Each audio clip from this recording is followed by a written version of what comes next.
4 jours après le crash de l'hélicoptère transportant Kobe Bryant et 8 autres personnes, la femme de la star des Lakers ne se remet toujours pas de la perte de son mari et de sa fille âgée de 13 ans. Vanessa Bryant n'arrive toujours pas à y croire. Dimanche 26 janvier, la femme de Kobe Bryant perdait son époux et sa fille dans un terrible crash d'hélicoptère, qui faisait 7 autres victimes. Quelques jours après les faits, la mère de famille tente de rester forte pour ses 3 autres enfants. Elle a du mal à garder la tête haute, a confié à People Magazine un proche des Bryant.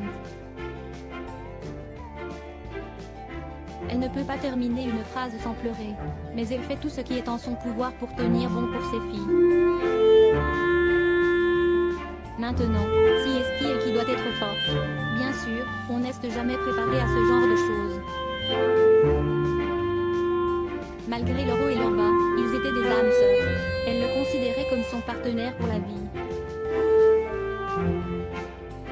Parmi les victimes du crash se trouvait Gianna Bryant, fille de Vanessa et Kobe Bryant, âgée de 13 ans.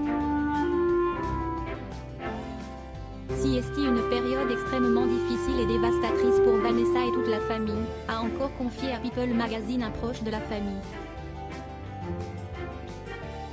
Pour faire face à cette perte, Vanessa Bryant peut compter sur le soutien de ses proches. Elle n'est pas seule, ajoute la source.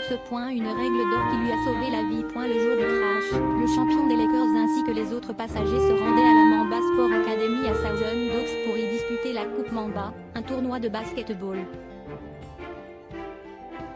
Gianna, qui suivait les traces de son père, passionné par le basketball, devait y participer. L'hélicoptère aurait dévié sa trajectoire, voulant éviter un nuage. Cela faisait 12 minutes seulement qu'il était dans les airs. Sa femme, Vanessa, n'était pas présente à l'intérieur. Et pour cause, comme l'a expliqué une source à People, le couple avait trouvé un accord, ne jamais se retrouver ensemble dans un hélicoptère. Cette même personne a fait savoir que Kobe Bryant volait seulement avec le pilote Aras Obayan, qui était aux commandes lors du crash et qui est, lui aussi, décédé.